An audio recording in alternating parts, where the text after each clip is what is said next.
Sustainable living is a lifestyle that attempts to reduce both an individual and a society's use of the limited Earth's natural resources. Practitioners of sustainable living often attempt to reduce their carbon footprint by altering the methods of energy consumption, transportation, and food. Towards sustainable living, bamboo has been acclaimed as an excellent example. Bamboo products are eco-friendly as long as they haven't been chemically processed. Since bamboo is 100% natural, it goes back to nature through the process of decomposition very quickly. Bamboo is a grass and is extremely adaptable and resilient, and it has greatly helped in the sustainable living efforts.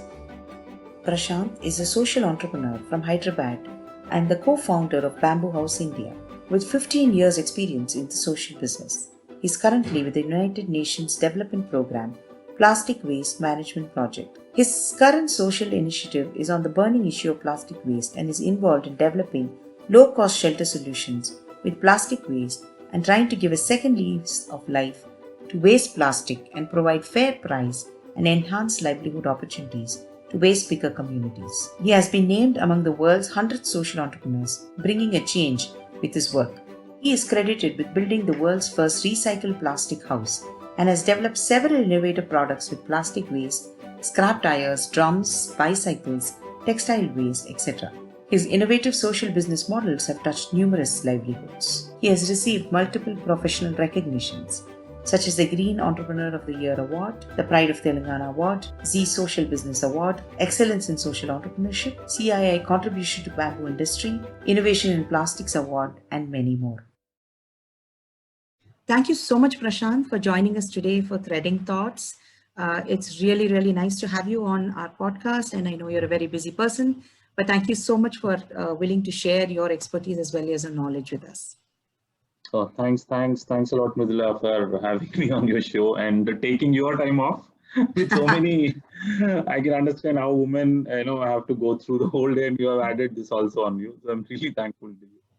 That's very kind of you. I wanted to start off with, given a little bit of our lack of knowledge perhaps of bamboo, with over 1,000 species of bamboo, how detrimental is this invasive exotic species to local flora and fauna? Because that's also reports that have come out. Whether they're true or not, we would love to hear from you. First thing for the general audience, the most important thing which we generally get a question is, you're spoiling the forest. The most important thing everybody says, just for your business, you are, completely eroding the forest. But I wanted to share on a larger through your platform, bamboo is a grass. It is not a tree.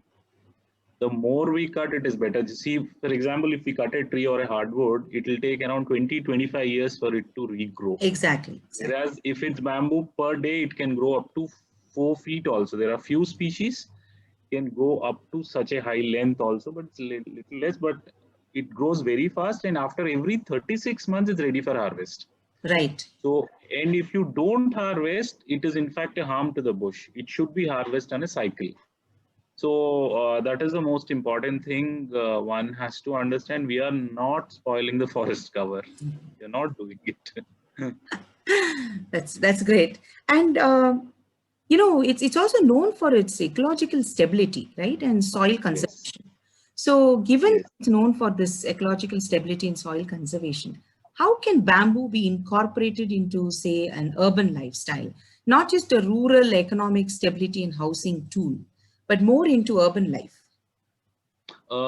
See, for example, yearly our government has a tree plantation drive on a regular scale. So we have been fighting it very hard to, urban administrators to include bamboo as a plantation activity in urban areas because of, the various parameters and the, technicalities it serves. But somehow it has always remained in rural areas or forest areas. So, otherwise few people in urban areas plant in their garden 1 or 2 bushes. It Right. really won't serve much of a purpose. It should be in the mainstream plantation drive of the country. So that somehow is not happening. I don't know, but yeah, recently we have also heard that Ministry of Highways is looking to plant bamboos on both the sides of highways. Okay. Okay. Yeah, so Mr. Nitin Gadkari's teams, we keep talking to them. That is a larger agenda of the government for ensuring it is used widely and it gains visibility, which is not right now. It's not visible right now. So it has so many benefits, but somehow it's not getting used.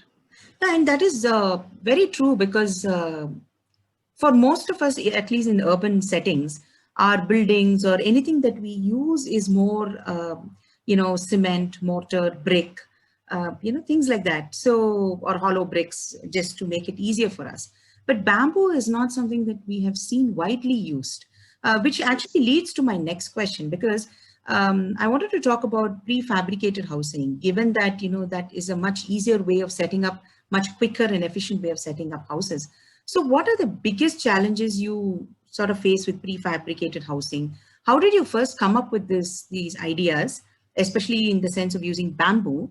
And what further help in the form of regulations and approvals could aid more of these? That might be part three. But more interestingly, how do you bring this into from a concept to something on the ground that you can see?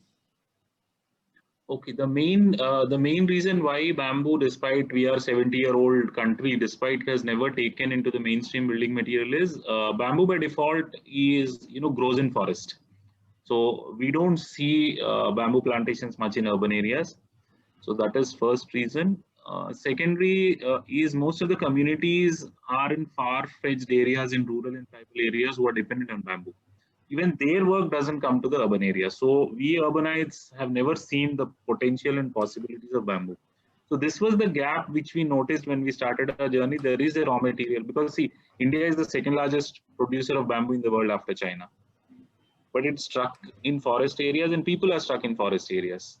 So that was the gap. We felt that okay, let us work out a model where we can bring this to urban areas. Right. But yeah, in housing, yes, the main reason why it is not used in housing is see, everything is a business model in urban areas. So one apartment might rapidly get finished in 3 months or 6 months nowadays. The speed is so high. If it's even if it's 750, 800 house apartment, they can finish in 1 year or 2 years. Correct. Correct.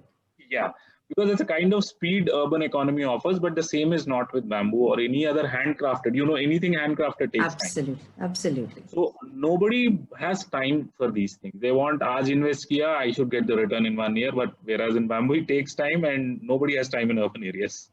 So these, Yeah. So say this is I would assume as a more as a prefabricated or yes, it's a prefab model. So I'll just explain you very fast for the viewers.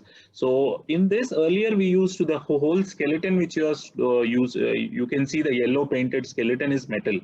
Earlier the whole skeleton was also made with bamboo, round bamboo, the natural bamboo from the forest.